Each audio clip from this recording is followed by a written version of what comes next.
उनमें से सिर्फ 3 घर गैर मुस्लिम के हैं, बाकी 23 मकानात मुसलमानों के। कहां है हमारी तंजीमें? हम अपनी सिस्टम को क्यों नहीं सुधारते? लाखों करोड़ों रुपए उम्मत के पास, 9.5 लाख एकड़ जमीन है जनाब, वक्फ प्रॉपर्टी, जिसको लूटने की कोशिश की जा रही। 9.5 लाख एकड़ जमीन है किनके पास? हमारे भारत के अंदर मुस्लिम वक्फ के पास, वक्फ बोर्ड के पास 9.5 लाख एकड़ जमीन। आज तक कुछ किया? कुछ नहीं किया। सिर्फ वक्फ बोर्ड का चेयरमैन बना तो करप्ट बन गया, लुटेरा। मैं इसलिए बोलता हूं, मैंने तहकीक की है, हैदराबाद के अंदर हजारों घर वक्फ बोर्ड की हैं, उनका किराया 25,000 रुपए आता है। वक्फ बोर्ड की रसीद के ऊपर 2500 लिखा जाता, बाकी 22-23 हजार रुपए वक्फ के चेयरमैन के पास जाता। जब मुसलमान बदअमल होगा, मोदी और योगी जैसे जालिमों को मुसल्लत करेगा। सुन लो, ज़हरल फसाद फिल बर्रि वल बहरि बिमा कसबत ऐदिन नास। हमारे अमाल बद की वजह से अल्लाह जालिमों को मुसल्लत करता है। आज जो हमारी मस्जिदें तोड़ी जा रही, जिम्मेदार हम हैं।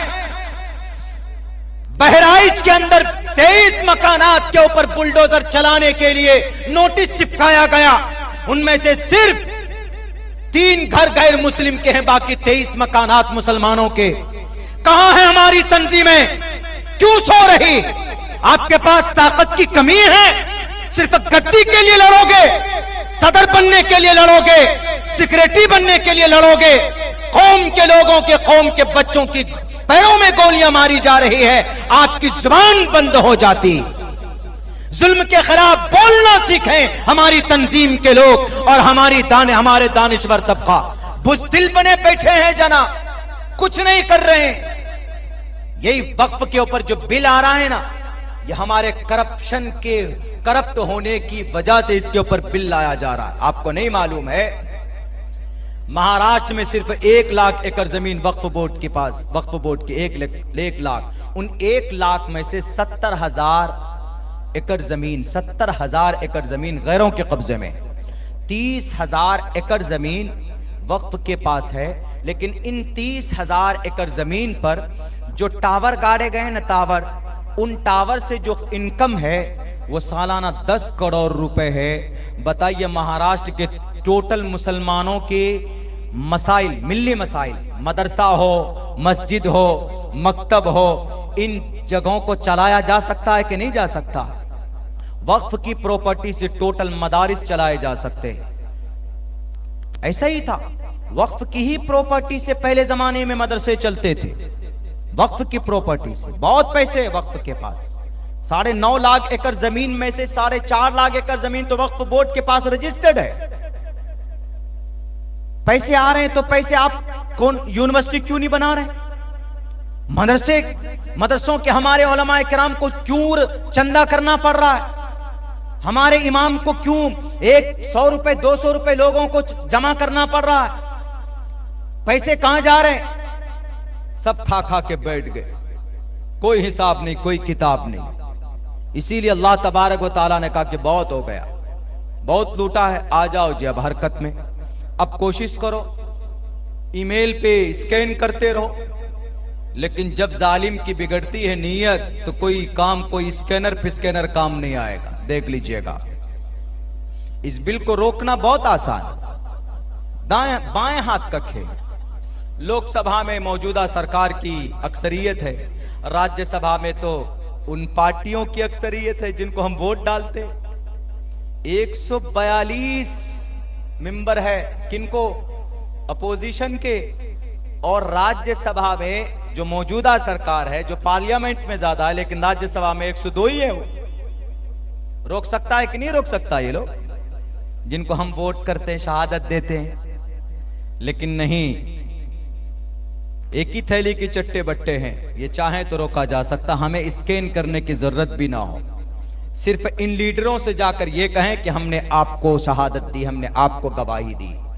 गांधी जी साहब, बिहार के अंदर तेजस्वी साहब, नीतीश कुमार जी, और उत्तर प्रदेश में समाजवादी अखिलेश साहब, उद्धव ठाकरे साहब, हमने आपको समर्थन किया है ना। टोपी दाढ़ी वाले यानी उम्मती मुस्लिमा माइनॉरिटीज के लोग तो आपको समर्थन करते हैं ना।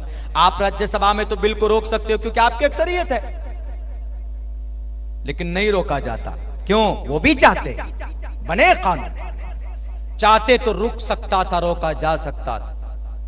मैं खैर उधर जाऊंगा तो लंबी बात होगी। तो मेरे भाइयों, चूंकि मसला यहां है कि हमारे पास वसाइल नहीं है पढ़ाने के लिए, मजबूरन हमको गैरों के यूनिवर्सिटी में जाना पड़ता है, मजबूरन जाके बुर्का उतारना पड़ता हमारी बच्चियों को। हमारे पास नहीं, क्योंकि हमारे पूर्वज ने, हमारे लोगों ने आज के वक्त में जो वसाइल हैं उसका सही उपयोग नहीं किया है।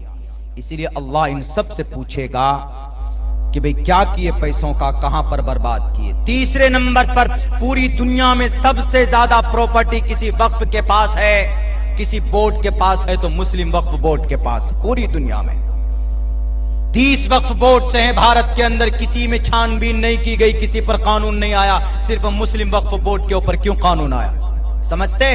क्योंकि सबसे ज्यादा करप्शन इसी वक्फ बोर्ड के अंदर है, सबसे ज्यादा घोटाला।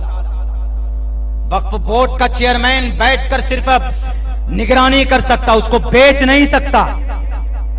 1990 से लेकर सन 2002 तक महाराष्ट्र में वक्फ की 11,000 करोड़ रुपए की वक्फ की जमीनें बेची गई है। ऐसे नहीं आए जालिम लोग।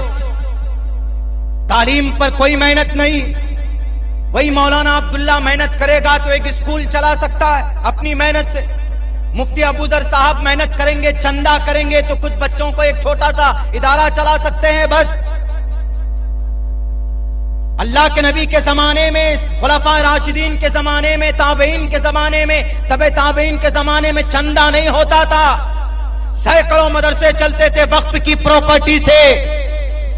मुल्क शाम के दमिश्क के अंदर हनफी मसलक के कम से कम 65 मदरसे चलते थे वक्फ की प्रॉपर्टी से। वहां के दमिश्क के लोगों की वक्फ के जितने भी प्रॉपर्टी थे। शाफिल मसलक के 55 मदरसे चलते थे, हम्बली के 11 मदरसे चलते थे, मालकी के 15 मदरसे चलते थे, और दिकर मकतबे फिक्र के लोगों के मदरसे चलते थे। पैसों के लिए चंदा नहीं करना पड़ता था जैसे आज चंदा करना पड़ रहा है। खुदा की कसम, कौम के जिम्मेदार लोग, इनकी सबसे पहले गर्दन पकड़ी जाएगी। हम सब अगर एक गांव वाला चाह ले कि भाई हम अपने एक ऐसा स्कूल बनाएंगे, एक ऐसा तालीमी निजाम बनाएंगे जिसमें एक तरफ कुरान और हदीस की भी तालीम हो और वहीं पर अपने बच्चों को मैट्रिक की भी तालीम हम कराएं। मेरे स्कूल में है निजाम जाइया, हमने हाफिज प्लस ग्रेजुएशन, हाफिज प्लस मैट्रिक, यानी 8 साल के अंदर बच्चा नर्सरी में आएगा तो मैट्रिक, जब इधर से मैट्रिक करेगा 8 साल में और वही बच्चा नूरानी कायदा से शुरू करेगा तो मैट्रिक होते होते वो हाफिज कुरान बन करके जाएगा। ऐसा निजाम बनाया जा सकता है। बनाए आए लोग सामने तब ना, ज्यादा नहीं। अगर इलाके के अंदर, गांव के अंदर 10,000 घर है, आबादी है, 100 रुपए महीने के निकालेंगे तो कई लाख रुपए की आमदनी हो सकती। पूरे भारत के अंदर अगर 10 करोड़ मुसलमान हर दिन 1 रुपए जमा कर ले तो सालाना 3,500 करोड़ रुपए जमा हो सकता।